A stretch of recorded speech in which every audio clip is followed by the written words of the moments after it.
é um trabalho multidisciplinar e é importante que a gente tenha esses centros de referência, né, para atender, acolher esses pais.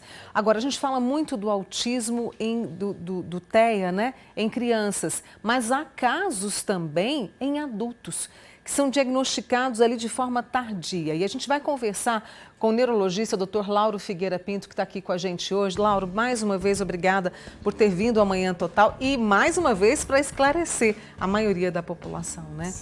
Os casos são frequentes em adultos e o que é percebido? Porque esse diagnóstico é tardio e traz algum prejuízo, Lauro? Traz sim. Vamos assim separar duas coisas. Uma é da criança que cresceu, hoje é um adulto e que foi diagnosticada com autismo, o transtorno de espectro autista, desde a infância. Outro caso é de adultos que agora estão sendo reconhecidos como autistas. Uhum. De forma geral, existe uma grande variedade de sintomas e de gravidade dos sintomas. Isso permite que, por exemplo, uma pessoa que não tenha sido notada como um autista quando criança, vai ser diagnosticada como adulto.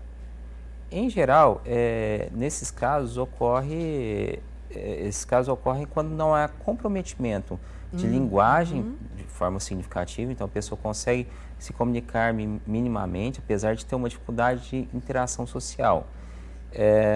Então ela é vista como uma pessoa introvertida, tímida, muito recolhida, muito restrita, mas isso não é reconhecido como um autismo, tá?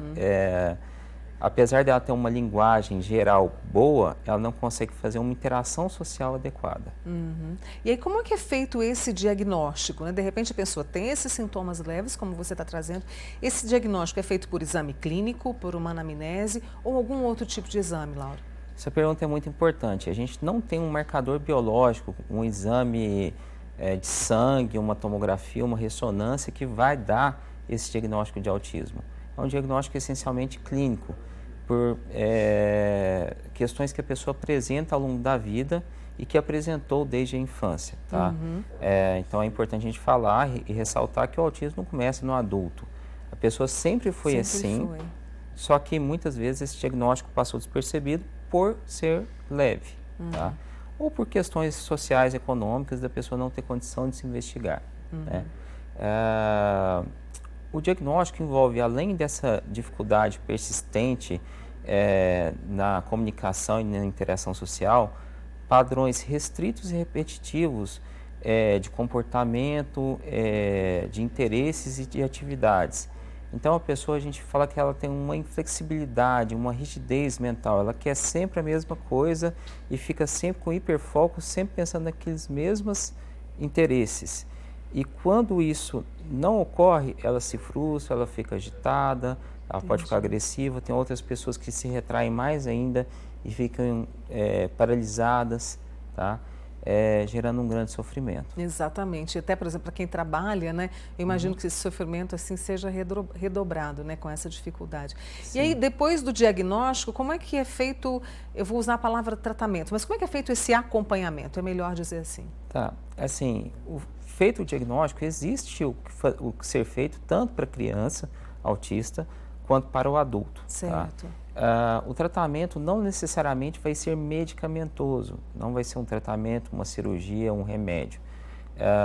Por vezes a gente acaba usando um remédio quando a pessoa tem uma comorbidade, por exemplo, depressão, ansiedade, tem uma agitação muito grave, aí pode ser necessária a medicação. Mas na maior parte das vezes o tratamento envolve equipe multidisciplinar, principalmente psicólogo, pedagogo, terapeuta ocupacional, fisioterapeuta, que eles vão tentar fazer com que essa pessoa consiga mecanismos para melhorar a sua relação social, tá? E suprir essas dificuldades e viver melhor socialmente. Tá? E, na verdade, essa data que foi celebrada ontem, mas que durante todo o ano também a gente tem que se lembrar, isso abre portas para que as pessoas possam procurar, porque existe aquela questão da vergonha, né, de não ser aceito, existe tudo isso, né? Então, essa data é muito importante para diminuir esse prejuízo social e abrir portas para novos diagnósticos, no caso, Sim, Dr. Lauro? Sim. Está se fazendo um grande movimento para que a gente entenda o autismo não como uma doença, mas como um espectro de doenças, tá? Em que existe níveis de gravidade completamente diferentes e sintomas completamente diferentes. Eles colocam que existe um autismo para cada pessoa. Então, quando você está falando e trazendo sobre o assunto, a ideia é que você tem, essa pessoa adulta pode ter poucos sintomas, pode ter sintomas leves, mas isso não quer dizer que ela não tenha necessidade de um apoio, de uma ajuda, e que essa ajuda pode fazer com que a pessoa viva melhor consigo e na sociedade. Uhum. Laura, para a gente entender até melhor, né? Você falou dos sintomas. Como é que eu posso identificar se algum amigo, se algum parente meu tem? Porque às vezes a pessoa é tímida demais, a pessoa já tem um ritmo assim de querer ficar um pouco mais quieta. Como é que eu vou diferenciar isso até para procurar ajuda? É possível? É possível, mas não é simples, tá? Muitas vezes essas coisas se confundem, tá? Então é muito complicado você separar até que ponto que aquela pessoa é tímida, até que ponto que ela não consegue realmente fazer uma relação com outras pessoas, ser sociável de forma adequada. De forma geral, para um diagnóstico do transtorno do espectro autista, isso tem que ser bem relevante para a pessoa, tem que causar prejuízo. Então, não é só a dificuldade de se relacionar no trabalho ou de se relacionar com outras pessoas amorosamente, mas todos os aspectos da vida dessa pessoa, ela tem dificuldade de se abrir, de se relacionar, ela tem dificuldade, por exemplo, de reconhecer emoções, de trocar afeto. Essa pessoa pode ser uma pessoa muito literal, então ela não reconhece piadas, sarcasmo. Entendi. Tá? Essas expressões sociais assim mais refinadas. E não é por falta de inteligência, não. É porque realmente essas minúcias de linguagem e de interação social, para aquela pessoa é difícil. Existe uma idade na fase adulta para que o TEA, né, o transtorno de espectro autista, seja reconhecido? Por exemplo, isso é mais comum aos 25, aos 30, ou não tem isso ainda, doutor Lauro? Não, assim, vamos entender, a pessoa sempre foi... Sempre teve o espectro autista. Isso.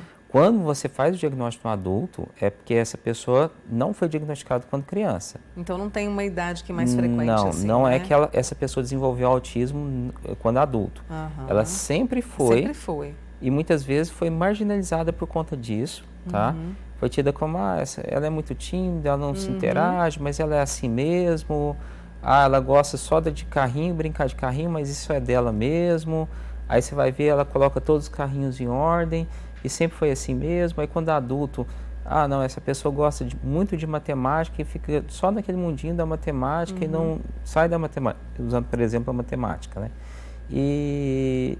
Mas ela não interage com mais ninguém, ela entra e sai sem falar com ninguém. Isso pode ser um indício de um transtorno de espectro autista. O que acontece no cérebro para o transtorno? Isso não é completamente compreendido, tá?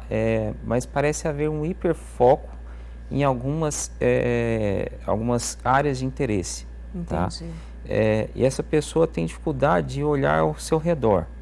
É diferente, por exemplo, de um transtorno de déficit de atenção e hiperatividade, que a pessoa está procurando tudo ao mesmo tempo e não consegue focar. Não, essa foca em exagero. Inclusive, quando não tem uma deficiência intelectual junto, essa pessoa pode ser muito produtiva naquela área em específico. Mas normalmente não são áreas que dependem dessa interação social. Entendi. Tá? E agora, desde 2007, a data, com certeza, o senhor acredita, trabalhando com o diagnóstico, né, e tudo, o senhor acredita que a gente está avançando em termos de diminuir o preconceito, né, de fazer com que as pessoas entendam, que buscam os seus serviços? Com certeza, tá? Quando você amplia essa base diagnóstica, amplia o conhecimento sobre o autismo, você desmistifica algumas coisas, como achar que porque a pessoa é autista, que ela não vai conseguir produzir nada em sociedade. Não é verdade, tá? A gente tem casos de muita gravidade que realmente vão necessitar de muito apoio, que talvez não consigam uma vida produtiva, mas tem muitos casos que a gente consegue ter junto na sociedade, ser produtivo e viver bem com isso. Exatamente, produzindo convivendo e, claro, com qualidade de vida. Sim. Doutor Lauro, muito obrigada, viu, pela participação aqui, por trazer esse tema tão importante para a gente, tá? Eu que agradeço. Bom dia a todos. Doutor Lauro Figueira Pinto, neurologista, com a gente aqui hoje, trazendo essa questão do diagnóstico do autismo em adultos.